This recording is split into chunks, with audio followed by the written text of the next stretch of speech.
Hey everybody, this is Jim at SP500chart.com. It's about 4:30 on September 26, 2013. We're going to look at the S&P chart after I read this to you.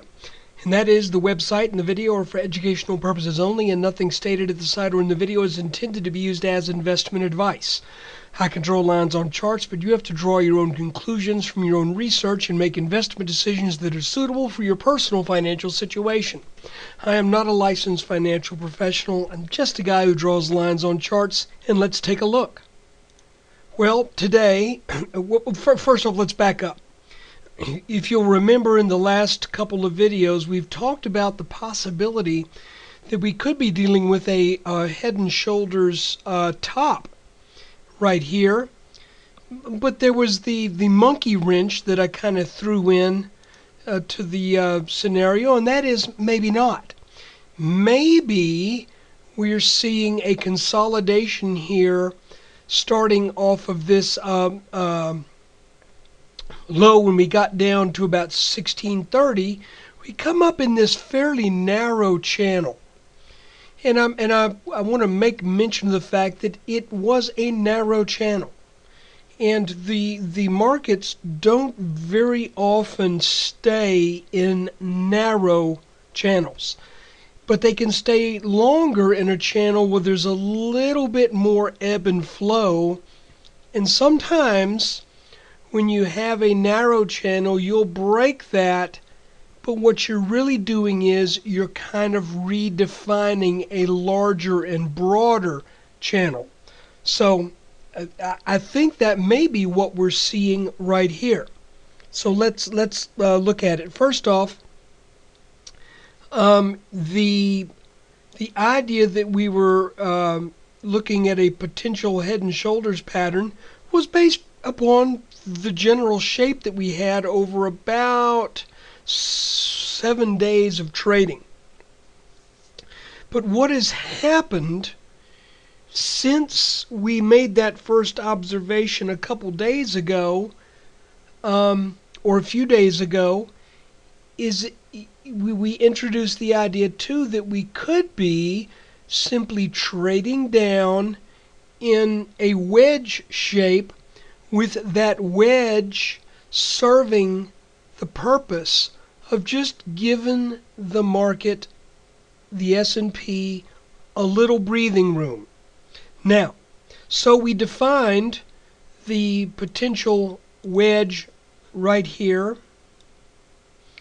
and just kind of as a test, which I often do, and it's not a perfect shape by any stretch, but what we do is whenever I have a pattern where I think it might be a wedge or a triangle, just out of habit now, after we see a few jukes and jives inside the pattern, I like to snap a line that bisects the entire thing. So we go out to the apex right here, and we start there, and then we bring that line back, and we just put it in the midway point between your support line and your resistance line.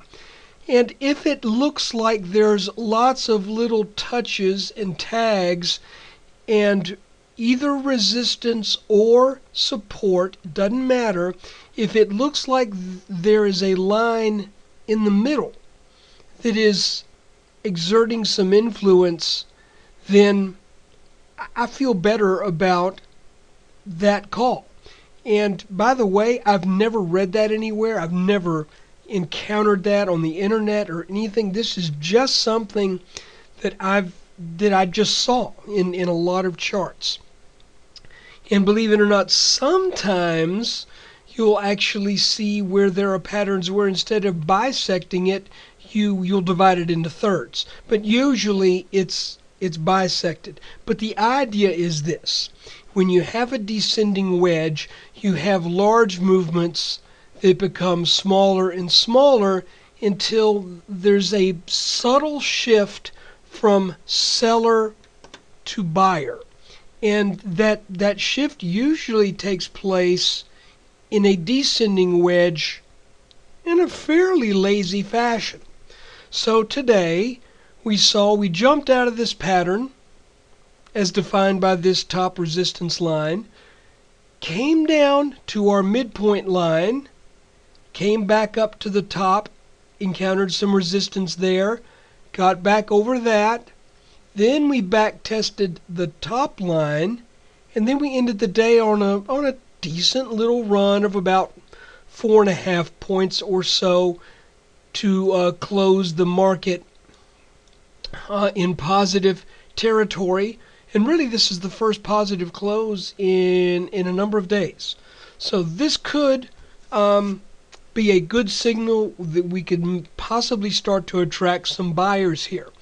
Now, I want to show you one more thing, and I'm going to keep this fairly brief. The other thing I want to show you is this. I mentioned that sometimes these patterns form to take us from the bottom of a channel, which would be likely back here, early September, to the top resistance line, okay, which I think is pretty obvious, would be right here. Okay, now I'm going to do something, and this is a little bit of guesswork, but what in charting isn't, let's be honest.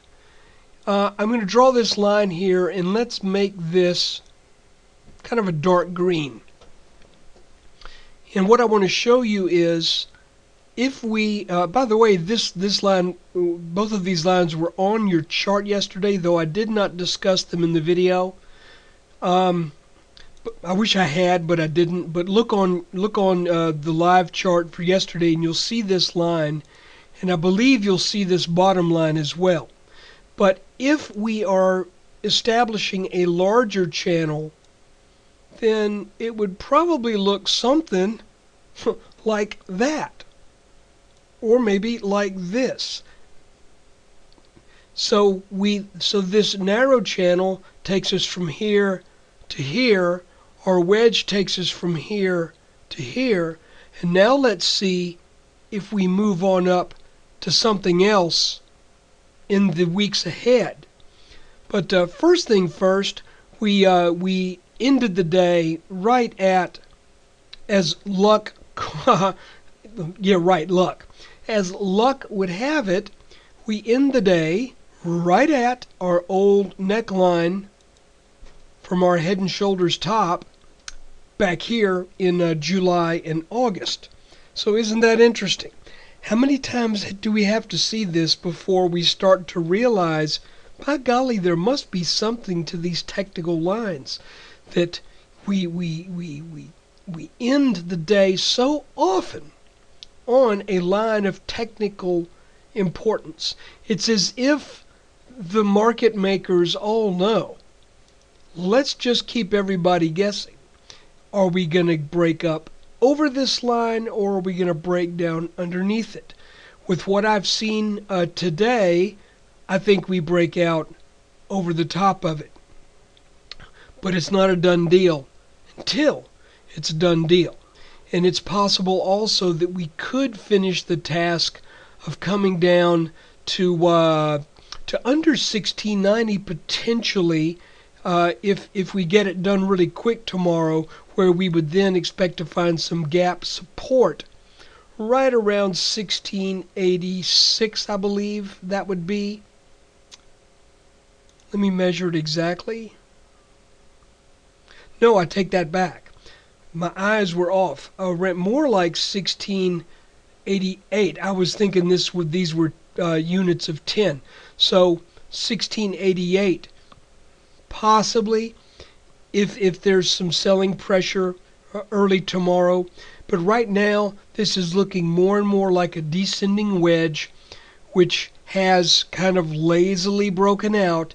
Let's see if we get some more buyers in tomorrow, and if the S&P can power ahead in the next 2 to 3 weeks, and potentially do a repeat of what we saw from here to here, only it would be from here to somewhere where I'm pointing with my mouse right now. Don't say it couldn't happen, because it could happen. So for right now, this is a tentative line. I would not really depend upon this. until we get that, until we are really assured of the fact that we are bouncing in earnest here. And I think that would mean at least getting over this old neckline, and probably would also mean getting on above this line here at about 1709.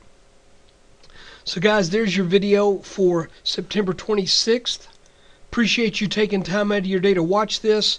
Take care of yourselves, and thank you for your support.